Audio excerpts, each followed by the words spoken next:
Os servidores da Educação Federal continuam em greve por tempo indeterminado. Até o presente momento, o governo não apresentou nenhuma proposta aos servidores técnicos administrativos, enquanto que para os docentes já foi apresentada uma segunda proposta. Nesta apresentação, nós faremos uma análise da contraproposta apresentada pelo governo. Comecemos então pelos fundamentos da proposta. O aumento proposto pelo governo é um aumento escalonado, tendo 4% sendo dado agora em 2012 e o restante dados entre 2013, 2014 e 2015. A proposta só define valores remuneratórios, sem definir aspectos essenciais como as diretrizes para avaliação de desempenho. Eleva o percentual mínimo para a progressão de mérito dos atuais 60% para 70% da pontuação máxima. E eleva dos atuais 18 para 24 meses o interstício mínimo para a promoção. Com isso, o governo retira do cálculo dos percentuais os 4% já incorporados em maio, retroativos a março de 2012. Vale ressaltar que tal percentual foi concedido para frear a reivindicação de 2011, quando o movimento solicitava 14,76% em caráter emergencial.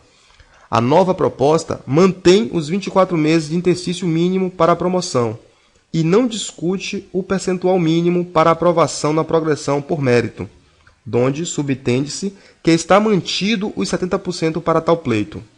Retirou-se da contraproposta a ideia das certificações como instrumento restritivo à progressão. O governo retirou algumas exigências da proposta anterior, porém, manteve o condicionante para acesso à classe de professores titulares. Somente doutores podem ascender à classe de titulares.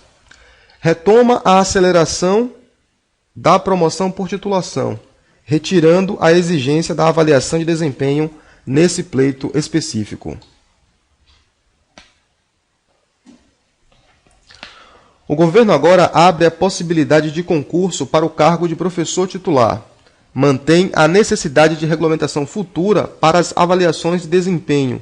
Contudo, possibilita a participação dos colegiados das instituições na normatização dos procedimentos. Apesar de retomar a aceleração da promoção por titulação, vincula tal feito apenas aos docentes que tenham vencido o estágio probatório, além de definir o ingresso pós-promoção, especificamente na classe 1 do nível promovido, descartando as progressões por mérito obtidas no período. O governo propõe a criação do Certificado de Conhecimento Tecnológico 3 e redefine os períodos de duração para as certificações. O CCT1 deve durar 2 anos, o 2, 2 anos e o 3, 3 anos. Os CCTs deixam de ser obrigatórios e passam a permitir uma equivalência salarial em termos de retribuição por titulação. Graduação somada a CCT1 equivale à titulação de especialização. Especialização somada a CCT2 equivale à titulação de mestrado. Mestrado somado a CCT3 equivale à titulação de doutorado. Será criado um grupo de trabalho para discutir os seguintes pontos. Primeiro, as diretrizes para avaliação de desempenho. Segundo, critérios para a promoção. Critérios para a certificação. Programa de capacitação.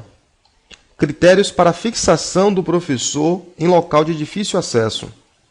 E critérios para a concessão de auxílio transporte. Vale dizer que entramos numa greve por conta de um grupo de trabalho que não funcionou, e o governo propõe um outro grupo de trabalho para sairmos dela.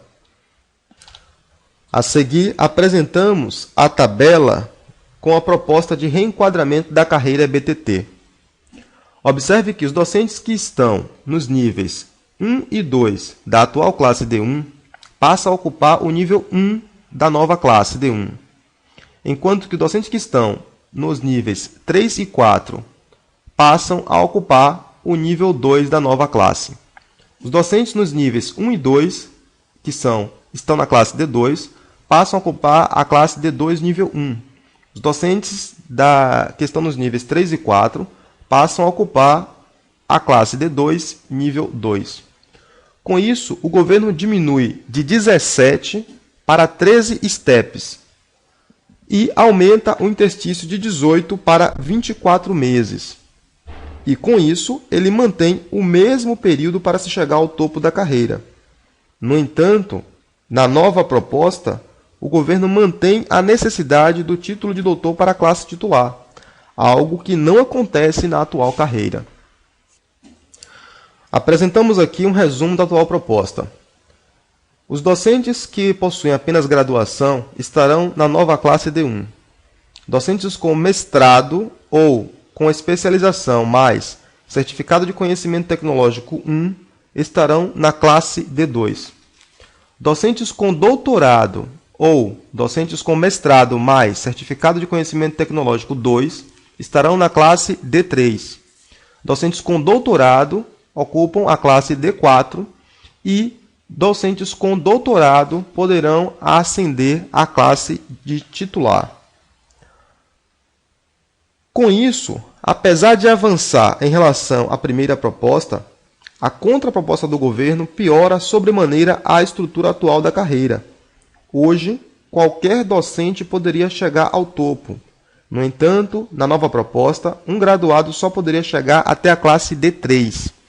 Então, observe que, de acordo com a nova tabela do governo, um graduado pode chegar no máximo à classe D3, desde que ele possua especialização mais certificado de conhecimento tecnológico 2. Docente com mestrado pode chegar até a classe D4, desde que ele possua CCT 3. Na atual proposta, apenas os doutores podem chegar até o último nível, que seria até a classe titular. Os impactos financeiros dos reajustes propostos continuam sem maiores esclarecimentos. Não se sabe se será sobre o vencimento básico ou sobre a retribuição por titulação. Também não apresenta nenhuma relação linear, seja em níveis, seja em classe, regime de trabalho ou qualquer outro critério. O que o governo considera um grande avanço foi a antecipação para os meses de março de 2013, 2014 e 2015 a implantação dos reajustes. Fazendo um comparativo entre as duas propostas, mostra-se que praticamente não houve avanço aos professores de dedicação exclusiva. Em todas as classes, a proposta só foi melhorada nas classes níveis que teriam o menor percentual de reajuste na proposta original, elevando de 12% para 25% o percentual mínimo do reajuste a ser dado nos próximos 3 anos. Aqui mostramos que o maior percentual da primeira proposta permanece o mesmo na segunda. Já o menor percentual é elevado a 25%, o que só minimiza as perdas, mas ainda implicará em sérias perdas para o servidor se levarmos em conta a inflação e o PIB previstos para o período 2012 a 2015. Os 22,08% requeridos de aumento emergencial agora correspondem somente às perdas anteriores. Considerando que a previsão de inflação no período 2012 a 2015, fazendo a projeção de 4,5% ao ano, dá 18% ao longo do período. Somado às perdas anteriores, já teríamos uma recomposição de 40,8% a ser feita até 2015. Na carreira BTT, temos apenas 7,95% dos professores. O maior aumento concedido pelo governo corresponde aos professores que têm dedicação exclusiva e doutorado. Com isso, nós demonstramos que, só para cobrir as perdas inflacionárias e aquelas advindas da inflação futura, seria necessário, no mínimo, um reajuste de 40,08%, e isso não caracterizaria ganho real.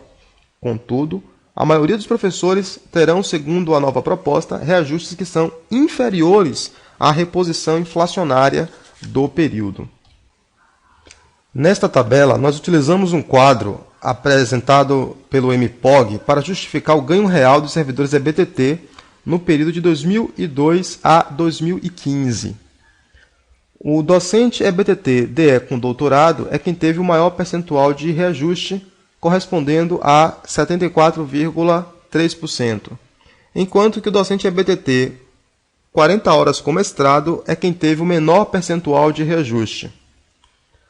Deve-se enfatizar que não se tem conhecimento de profissionais na classe titular e profissionais 20 horas efetivos, no atual quadro EBTT. Desse modo, o maior percentual real de ganho no período descrito seria de 25,05%. Apesar de não termos referência sobre a condição do salário em 2002, se era bom ou ruim, uma pesquisa rápida mostrou que o salário dos deputados e senadores teve um ganho real de 72,6% no período equivalente, saindo de R$ 8.280 para R$ 26.700. Fazendo a comparação com o salário mínimo em 2003 era de R$ 200, enquanto que a projeção para 2015 é de R$ 803,93. Isto representa um reajuste acima da inflação de 100,7%. Ou seja, o salário mínimo teve um ganho real de 4 vezes o ganho recebido pelo salário dos professores. Com isso, nós encerramos esta análise da proposta do governo e encaminhamos para que os servidores em assembleia discutam, debatam e compareçam à próxima Assembleia Geral para discutir os encaminhamentos da reivindicação e da greve.